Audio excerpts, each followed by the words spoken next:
ಪ್ರಿಯ ದೇವರ ಮಕ್ಕಳೇ, ನಿಮ್ಮೆಲ್ಲರಿಗೆ ನನ್ನ ವಂದನೆಗಳು. ಇವತ್ತಿನ ದಿವಸ ಕರ್ತನ ವಾಕ್ಯ ಯಾವುದು ಅಂತಂದ್ರೆ ಕೀರ್ತನೆ 37:11-18. ಅಲ್ಲಿ ದೇವರ ವಾಕ್ಯ ಏನ್ ಹೇಳ್ತದಂದ್ರೆ, ದುಷ್ಟರಿಗೂ ಹಾಗೂ ನೀತಿವಂತರಿಗೂ ಹೇಗೆ ನ್ಯಾಯವನ್ನು ತೀರಿಸುತ್ತಾನೆ, ಅದಕ್ಕಾಗಿ ನಾವು ಹೇಗೆ ಕರ್ತನ ಬರುವಿಕೆಯಲ್ಲಿ ಸಿದ್ಧರಾಗಿರ್ಬೇಕನ್ನೋ ಒಂದು ಉದಾಹರಣೆ. ಏನಂತಂದ್ರೆ, ಕರ್ತನ ವಾಕ್ಯ ಹೇಳ್ತದೆ, ನೀತಿ ಮಾರ್ಗದಲ್ಲಿ ನಡೆಯೋರನ್ನು ಎಂತ ಕಷ್ಟದಿಂದ ನಾನು ಪಾರು ಮಾಡುತ್ತೇನೆ ಅಂತೇಳಿ ದೇವರ ವಾಕ್ಯ ಹೇಳ್ತದ. ಅದೇ ರೀತಿಯಿಂದ ಹೇಗೆ ವಾಕ್ಯ ಹೇಳ್ತದ ಹಾಗೆ ನಮ್ಮನ್ನ ತಪ್ಪಿಸುವನಾಗಿದ್ದಾನೆ. ಯಾಕಂದ್ರೆ ದುಷ್ಟರು ಏನ್ ಮಾಡ್ತಾರೆ ಅಂದ್ರೆ, ನಾನು ದೊಡ್ಡ ಸಂಪತ್ತಿನೋ ಐಶ್ವರ್ಯವಂತನೋ ಎಂದು ದೀನ ದರಿದ್ರನ್ನು ಕೀಳವಾಗಿ ನೋಡ್ತಾರೆ, ಅವರನ್ನು ಹಂಗಿಸಿ ಮಾತುಗಳಾಡ್ತಾರೆ. ಅದನ್ನೆಲ್ಲ ದೇವರು ಏನ್ ಮಾಡ್ತಾನಂತೆ, ಲಕ್ಷ್ಯದಲ್ಲಿ ಇಟ್ಕೊಳ್ತಾನಂತೆ. ನೀತಿವಂತರಿಗೆ ಏನೇನ್ ತೊಂದರೆ ಅದನ್ನ ಲಕ್ಷ್ಯದಲ್ಲಿ ಇಟ್ಟುಕೊಂಡು ಅವರನ್ನ ಏನ್ ಮಾಡ್ತಾನಂದ್ರೆ, ಕಣ್ಣಾರೆ ನೋಡಿ ಇವರಿಗೆ ಯಾವ ರೀತಿ ಶಿಕ್ಷಣ ಕೊಡ್ಬೇಕನ್ನೋದಾಗಿ ಯೋಚಿಸ್ತಾರೆ. ಆ ಸಮಯದಲ್ಲಿ ಅವರು ದೇವರ ಭಯವಿಲ್ಲದೆ ಏನ್ ಮಾಡ್ತಾರಂತೆ, ಅವರು ತನ್ನ ಕತ್ತಿಗಳನ್ನು ತೆಗೆದುಕೊಂಡು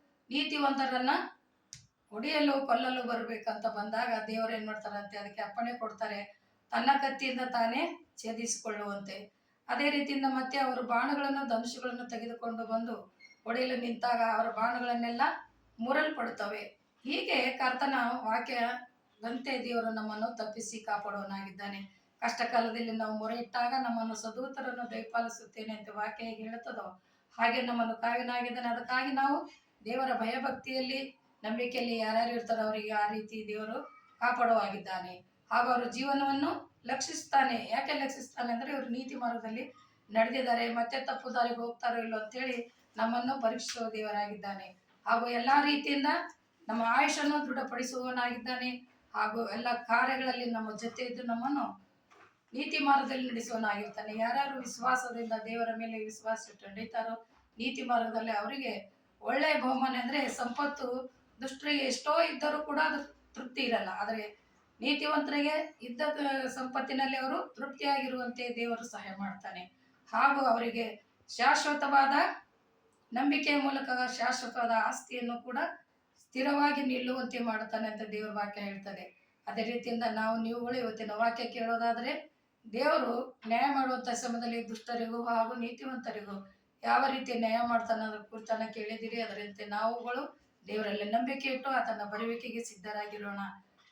ಅದಕ್ಕಾಗಿ ಇಲ್ಲಿ ಒಂದು ವಾಕ್ಯ ಹೇಳ್ತದೆ ಅಂದ್ರೆ, ಲೋಕವೆಲ್ಲ ಸಂಪೂರ್ಣವಾಗಿ ನಾಶ ಮಾಡಿದ ನಂತರ ದೇವರು ಏನ್ ಹೇಳ್ತಾನಂದ್ರೆ, ಯೆಶಾಯ 25:8 ಮರಣವನ್ನು ಶಾಶ್ವತವಾಗಿ ನಿರ್ನಾಮ ಮಾಡುವೆನು, ಕರ್ತನಾದ ಯೆಹೋವನು ಎಲ್ಲರ ಮುಖದಲ್ಲಿನ ಕಣ್ಣೀರನ್ನು ಒರೆಸಿ ಬಿಡೋನು, ತನ್ನ ಪ್ರಜೆಯ ಅವಮಾನವನ್ನು ಭೂಮಂಡಲದಿಂದಲೇ ತೊಲಗಿಸಿ ಬಿಡೋನು ಎಂದು ಯೆಹೋವನು ಇದನ್ನು ನುಡಿದನು.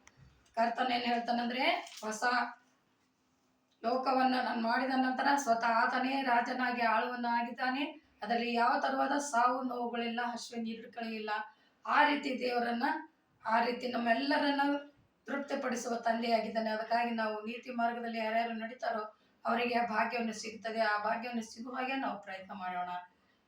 ಪ್ರಾರ್ಥನೆ ಮಾಡೋಣ. ಪರಿಶುದ್ಧನೇ ಪರಿಶುದ್ಧನೇ, ದೂತಗಳ ಒಡೆಯನೇ, ಸೇನಾಧೀಶ್ವರನೇ, ಅಪ್ಪ ನಿನ್ನ ನಾಮಕ್ಕೆ ಕೋಟಿ ಕೋಟಿ ಸ್ತೋತ್ರ.